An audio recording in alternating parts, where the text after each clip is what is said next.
लो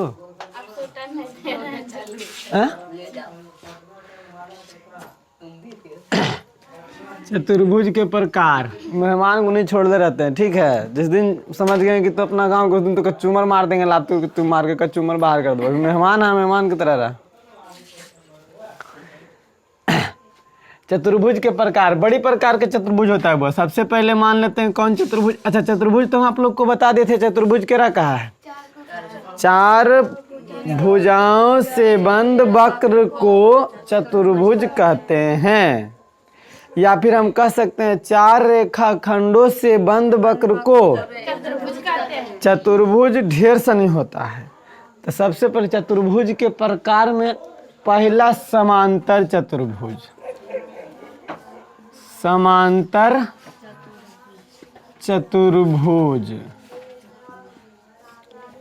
और दूसरा में आ जाइए, दूसरा में कौन चतुर्भुज जी? समलंब चतुर्भुज। समलंब चतुर्भुज, समलंब चतुर्भुज। तीसरा में बात आएगा तब कौन चतुर्भुज होगा? आयत या सम चतुर्भुज बोल देते हैं। सम चतुर्भुज, सम चतुर्भुज। सम चतुर्भुज आप लोग को बताए थे, सम विषम बताए थे ना। सम चतुर्भुज इसी को बोलते हैं। और चौथा नंबर बोले तो आ सकते हैं आयत बोल सकते हैं इसको, और एक पांचवा नंबर में वर्ग बोल सकते हैं। इतना चीज चतुर्भुज के 5 गो प्रकार है। यही पांचों पढ़ना है हम लोग को। इस पांचों के बारे में पढ़ करके आपको चैप्टर पे आ जाना है, ठीक है। चलिए इसको नोट कीजिए, उसके बाद हम लोग समानांतर चतुर्भुज के परिभाषा दे देंगे।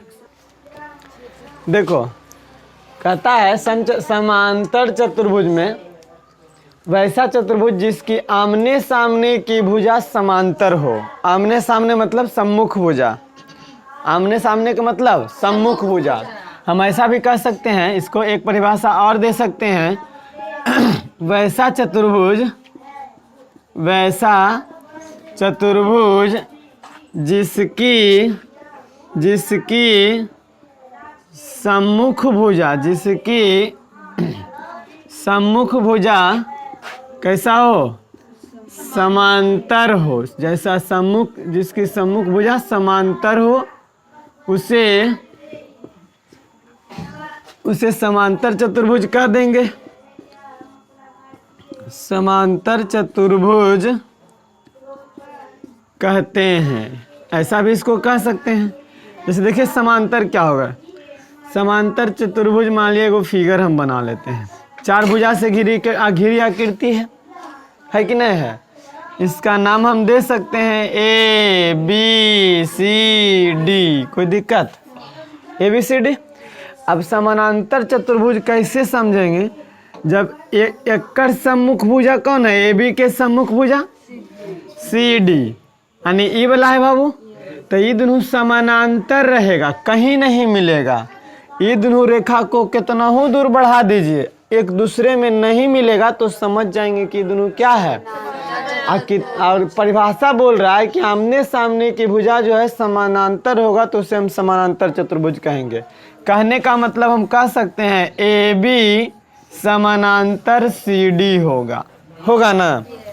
अब देखो एकड़ सम्मुखी एकड़ सम्मुख ई वाला भुजा है, तो ये दोनों भी समानांतर होगा। ये दोनों भी कहीं नहीं मिलेगा, कितना हो खींचिए कहीं नहीं मिलेगा।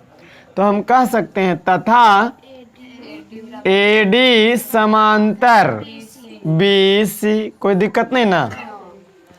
समानांतर चतुर्भुज की एक विशेषता क्या समझ में आया इसका परिभाषा से, कि इसकी सम्मुख भुजा जो होगी वो समानांतर होगी। कोई दिक्कत नहीं ना। समानांतर कहने का मतलब ये दोनों लाइन कभी नहीं मिलेगा और ये दोनों लाइन भी कभी नहीं मिलेगा। अगर मान लिया जाए चतुर्भुज ऐसे रह जाए तो क्या ये समानांतर चतुर्भुज कहलाएगा? नहीं। क्यों नहीं? क्योंकि आगे चल करके खुद मिल जाएगा नहीं। जबकि कहा जाता है समानांतर चतुर्भुज में आमने सामने की भुजा क्या होगा? समांतर होगा। चाहे ऐसे समांतर हो चाहे ऐसे हो, दोनों रेखा कहीं एक दूसरे से नहीं मिलेगा। बात समझ में आया कि नहीं आया समानांतर चतुर्भुज के बारे में? तब अगर मान लिया हम ऐसा दे दे चतुर्भुज, देखो तो जरा, ये समांतर चतुर्भुज कहलाएगा? नहीं कहलाएगा। क्यों? क्योंकि ये दोनों रेखा लग रहा है कि समानांतर है ही नहीं है। एगो इन्ने जा रहा है तो एगो इन्ने जा रहा है, आगे चल करके कट जाएगा। नहीं, ये दोनों समानांतर है कि नहीं है? ये दोनों मान लिया जाए नहीं मिल पाएगा कभी, लेकिन ये दोनों लग रहा है कि समानांतर चतुर्भुज नहीं है।